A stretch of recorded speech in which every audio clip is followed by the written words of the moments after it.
Hello everyone, আসসালামু আলাইকুম। Welcome back to my channel. আজকের আয়োজন আপনাদের জন্য থাকছে চিকেন ললিপপ রেসিপি। এই রেসিপিটা আমি স্টেপ বাই স্টেপ খুব সহজ করে আপনাদের দেখানোর ট্রাই করেছি, যাতে আপনারা খুব সহজে এই রেসিপিটা করে নিতে পারেন।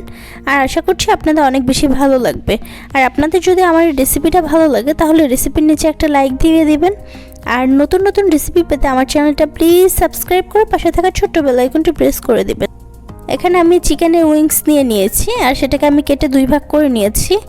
আর এই রেসিপিটার ক্ষেত্রে চিকেনের উইংসটা নিলেই ভালো হয়, তবে আপনারা লেগ পিস দিয়েও করে নিতে পারেন।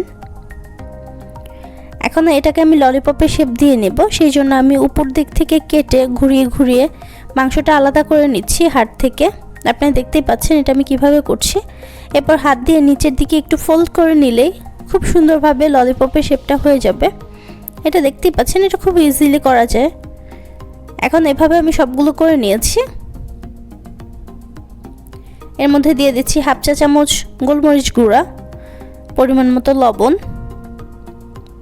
দিয়ে দিচ্ছি 1 চা চামচ আদা বাটা, 1 চা চামচ রসুন বাটা।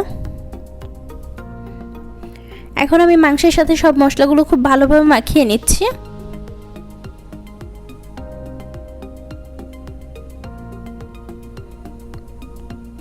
মাখিয়ে নিয়ে এটাকে আমি ম্যারিনেট করে নেব 20 মিনিটের জন্য। আর এখন একটা বোল নিয়ে নিয়েছি আর সেটার মধ্যে দিয়ে দিচ্ছি 2 টেবিল চামচ কর্নফ্লাওয়ার, হাফ কাপ পরিমাণ ময়দা, দিচ্ছি পরিমাণ মতো লবণ। চিকেনের মধ্যে আমরা লবণ দিয়েছি, তাই এখানে বুঝে শুনে লবণটা দিতে হবে। এখন দিয়ে দিচ্ছি ধনিয়া গুঁড়া হাফ চা চামচ, 1 চা চামচ মরিচ গুঁড়া। এখানে ঝালটা আপনাদের টেস্ট অনুযায়ী আপনারা দিয়ে নেবেন। এখন আমি সব কিছু একটা হ্যান্ড উইক্স দিয়ে একটু মিক্স করে নিচ্ছি।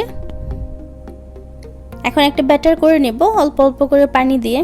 আর ব্যাটারটা এমনভাবে করতে হবে, খুব বেশি ঘনও করা যাবে না, আবার খুব বেশি পাতলাও করা যাবে না। এটা মিডিয়াম একটা ব্যাটার করে নিতে হবে।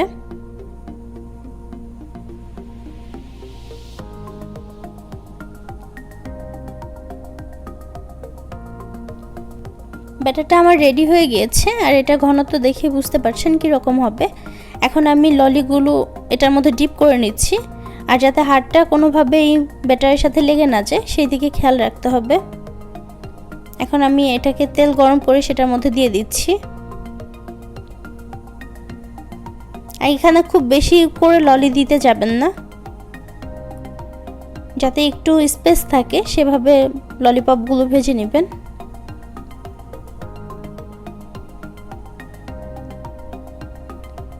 আমার এটা ভাজা হয়ে গিয়েছে আর এটা আমি মিডিয়াম আঁচে ভেজে নিয়েছি।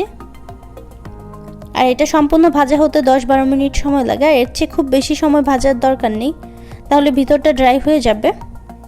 এটা আমার ভাজা হয়ে গিয়েছে। এখন একটা কিচেন টিস্যুর উপর এটা আমি তুলে নিচ্ছি। এই পর্যায়ে এভাবেও আমরা সার্ভ করে দিতে পারি। এটা আরেকটু বেশি মজা করার জন্য এখন একটা সস বানিয়ে নিচ্ছি। তার জন্য আমি 2 টেবিল চামচ তেল দিয়ে তার মধ্যে রসুন কুচি দিয়ে দিয়েছি। সেটাকে একটু ব্রাউন করে ভেজে দিয়ে দিচ্ছি 1/3 কাপ পরিমাণ টমেটো কেচাপ। এটাকে আমি মিক্স করে নিচ্ছি। এখন এর মধ্যে দিয়ে দিচ্ছি 1 চা চামচ সয়া সস। এটা আমি ভালোভাবে মিক্স করে নিচ্ছি। একটু মিক্স করে নিলেই হয়ে যাবে। এখন আমি দিয়ে দিচ্ছি ললিপপগুলো, যেগুলো আমি ভেজে রেখেছিলাম। এটা আমি একটু মিক্স করে নিব সসের সাথে। এতে করে ললিপপের স্বাদটা দ্বিগুণ হয়ে যাবে। আর এই চিকেন ললিপপটা খেতে তখন উপর থেকে একটা সসি ফ্লেভার আসবে আর ভিতর থেকে জুসি লাগবে, আর খেতে খুবই ভালো লাগবে। এখন এটা আমি ভালোভাবে মিক্স করে নিচ্ছি। এটা দেখতেই পাচ্ছেন কতটা পারফেক্ট হয়েছে। এখন আমি ভিতর দিকটাও দেখিয়ে দিচ্ছি।